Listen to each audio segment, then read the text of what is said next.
ternyata TPI dibubarin karena kena pilot sama pengadilan. Hah, pilot? Emang pilot apaan? Ya zaman sekarang itu pilot. Nih gue kasih tahu ya, pilot itu dianggap debitur tidak mampu membayar utang-utangnya. Nah itu yang bisa nentuin itu pengadilan gitu. Oh, daya utang. Ngomong-ngomong tadi itu putusan apa? Tadi tuh masa pas baca putusan serta-merta deh. Tadi aku nggak tahu putusan serta-merta itu apa. Aku juga nggak tahu apa sih putusan serta-merta itu. Hey guys, sorry ya telat. Nah, itu harus datang. Siapa tahu harus tahu putusan serta-merta itu apa. Nah, kalian mau tahu juga nggak putusan serta-merta itu apa? Yuk kita cek video berikut ini. Oke, jadi kita akan menjawab pertanyaan pertama. Apa sih putusan serta-merta itu? Jadi putusan serta-merta dalam pasal 180 ayat 1 HIR adalah bahwa yang dimaksud dengan putusan serta-merta yaitu putusan yang berisi amar, memerintahkan supaya putusan yang dijatuhkan tersebut dapat dilaksanakan terlebih dahulu meskipun putusan belum berkekuatan hukum tetap. Bahkan, meskipun terhadap putusan tersebut diajukan perlawanan atau banding. Inti dari putusan ini adalah putusan yang dapat dijatuhkan terlebih dahulu sebelum adanya putusan inkrah. Ada dasar hukumnya juga loh, yaitu pasal 108 ayat 1 HIR dan pasal 191 ayat 1 RBG.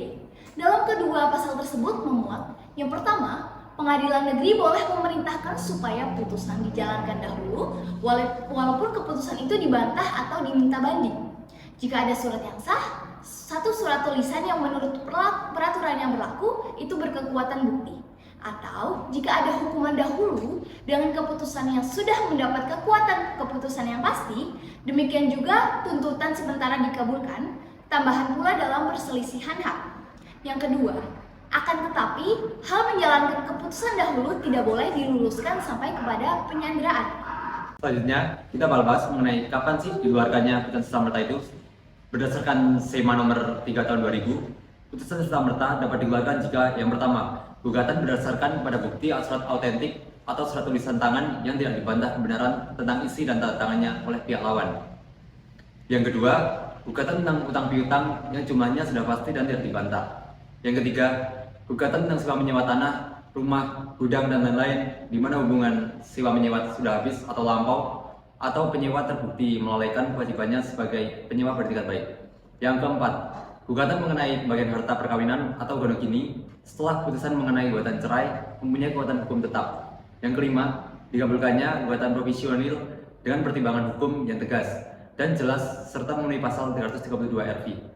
Yang keenam, gugatan berdasar putusan yang telah memperoleh kekuatan hukum tetap atau inkrah pan gewitz dan mempunyai hubungan dengan pokok gugatan yang diajukan. Dan yang terakhir, pokok sengketa mengenai Gesetzrecht. Oke, jadi sekarang kita akan membahas tentang hal-hal apa aja nih yang perlu diperhatikan saat ingin melaksanakan putusan serta-merta. Jadi yang pertama adalah apabila penggugat mengajukan permohonan kepada Ketua Pengadilan Negeri dan Ketua Pengadilan Agama agar putusan serta-merta dan putusan provisional dilaksanakan, maka permohonan tersebut beserta berkas perkara selengkapnya dikirim ke Pengadilan Tinggi dan Pengadilan Tinggi Agama disertai pendapat dari Ketua Pengadilan Negeri dan Ketua Pengadilan Agama yang bersangkutan. Kemudian yang kedua adalah adanya pemberian jaminan yang nilainya sama dengan nilai barang atau objek eksekusi, sehingga tidak menimbulkan kerugian pada pihak lain. Apabila ternyata di kemudian hari dijatuhkan putusan yang membatalkan putusan pengadilan tingkat pertama. Terus, gimana sih prosedurnya jika mau melaksanakan putusan ini? Dilihat berdasarkan syarat-syarat penjatuhan putusan serta-merta pasal 180 ayat 1 HIR atau pasal 191 ayat 1 RBG. Yang pertama, ada surat otentik atau tulisan tangan atau handscript yang menurut undang-undang mempunyai kekuatan bukti. Yang kedua, ada putusan pengadilan sebelumnya yang sudah berkekuatan hukum tetap. Kemudian yang ketiga, ada gugatan provisional yang dikabulkan.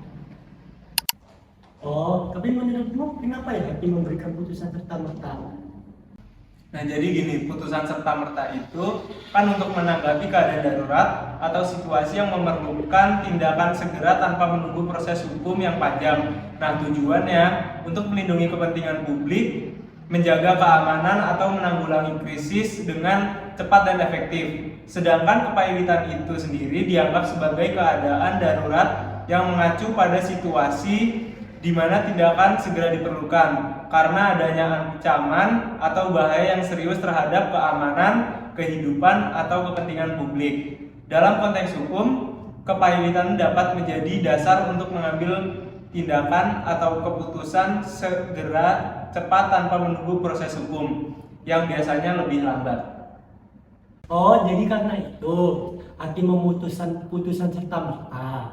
Kalau dari kasus TPI dinyatakan valid, kelihatannya TPI itu nggak setuju ya dinyatain valid sama persidangan. Iya, makanya dari hal itu pihak TPI merasa dirugikan.